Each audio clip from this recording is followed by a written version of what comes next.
Alligator is a movie about a big alligator that kills people and eats them. But it's also a movie about one man's male pattern balding. What are you looking at?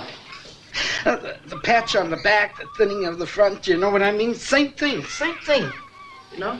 Yeah. Seriously, they mention it at least 3 times throughout the movie. And as a bald man, I'm offended. And also as a bald man, that's the first thing I noticed about this Robert Forster guy. Maybe he'd get bit in the head by the alligator and say it's not balding, it's an alligator bite scar. But don't worry, he still slays Josh.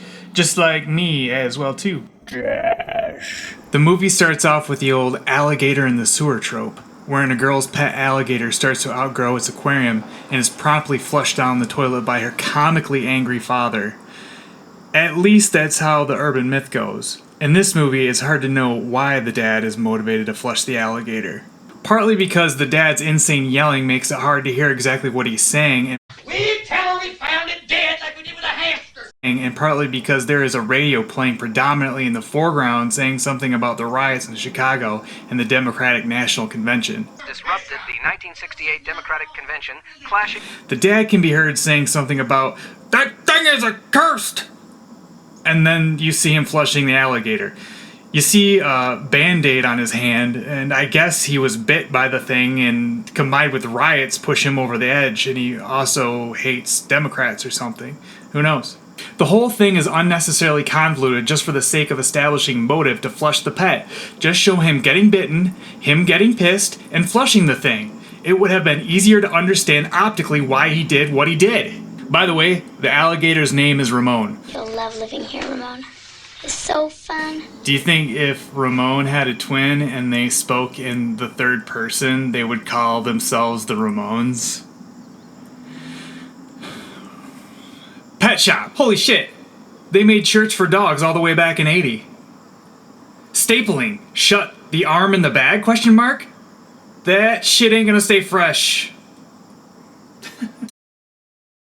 Apparently Ramon has been eating hormone-injected lab test dogs that increase his hunger. They're dead, by the way. I think that's an important factor I'm not mentioning. Forrester and his partner search the sewers only to become hunted themselves. Then M. Night Shyamalan gives him a bunch of grief during a press conference about the fact that he, Forrester, may or may not have been responsible for the death of his partner during a shootout.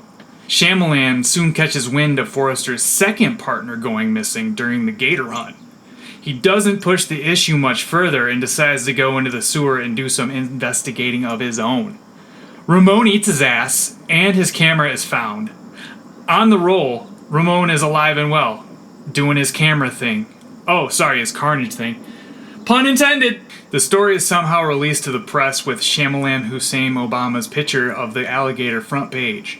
So, with a city in panic and an election coming up, election cliche footage insert, the mayor decides to send in the big guns and have not only the police go after this thing, but also the National Guard or something. They got M16, so it's something. Naturally, nothing comes of their efforts to scare the thing up out of the sewers. And not! The raid on Ramon's home pisses him off so much he roids out and busts right up through the street in a special effects bonanza that would make Raymond Harryhausen say, "Hey, pretty good, not bad." The Ramon now displaced, he finds shelter in a swimming pool, and it makes his summer totally rock. Maybe now he'll get a girlfriend, only it's not summer. Apparently it's Halloween, all these kids are dressed up as pirates and Indians. Actually, I fucked up. It wasn't Halloween, it was like a party where kids dressed up like it was Halloween. As the pirates make the Indian child walk the plank, you assume he will somehow make it out alive because, you know, what director would kill a kid in this movie? Well, apparently this one would because we see him splash in, kid screams, and the water goes blood red. It was the 80s and kids got killed in movies. Incidentally, death by alligator was thought by some to be an appropriate response to cultural appropriation in 2016. History class dismissed. What the fuck did I even mean by that joke? That's bad. With the kill count rising, a professional big game hunter is brought in to hunt Ramon, and Forrester is fired from his job. Why? Who knows? Because it's never really explained. It's just, it came to down from the top situation, which is odd considering cops are given paid vacation leaves after murdering innocent people. More current stuff that is not a joke. It's not funny. This is not going well at all. You pushed too far. This doesn't shake David, though, by the way. Forrester's character is named David. He goes and finds the top herpetologist in order to figure out this mutant alligator deal out. Guess what? It's the little girl from 12 years ago. And guess what that means? Ramon is the killer. I gotta hand it to this movie and say thank you for not having some horrible revelation where the woman somehow realizes that the killer alligator is actually her pet alligator Ramon, because I might have to actually have turned off the movie. Meanwhile, back in the movie review, The big game hunter doesn't last long, though, as he asks a young group of guys to show him around the big city, where he comes to some random alley and gets eaten by Ramon. Come on, let's split. Police then go on a boat battle with the gator, and it goes poorly. A box of grenades explodes just because the boat ran aground. I guess a pin shook loose or something? I mean, I'm not saying I would just walk up to a box of grenades and shake it, because I know the pins won't come loose, but whatever. After crushing the police, the gator decides to crash Big Pharma's wedding, wherein the CEO is overcooking steaks for Don Trump, and absolutely hating fake James Caan. The car scene is amazing. Here it is.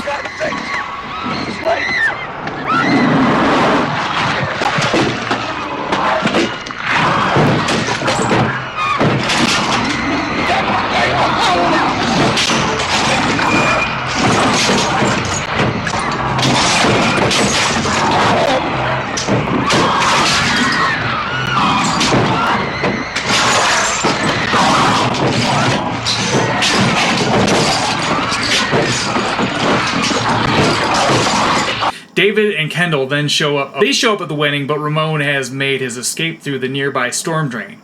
For whatever reason, his old boss comes running out of the wedding screaming, "David, I need your help," even though he's not even on the force anymore.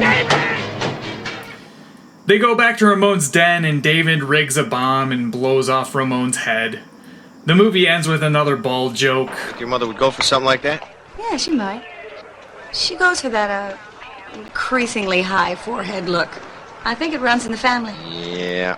Also, a classic "oh shit, it laid eggs" scenario where we see another baby alligator doing his thing in the sewer. And they did. They made a part 2 in 90, 10 years later. Nice. Should have been 12 years later. So the movie is watchable. It has a rewatchability for sure. It's entertaining, but honestly, I could basically review this by saying one sentiment, and that is basically all this movie is Jaws in New York City, and instead of a great white shark, it's a real big alligator. I mean, that's really all this movie is, just a classic formulaic movie. It's not horrible, like I said. I mean, I'd watch it. That's about as much as I can say. So I'm not going to say any more.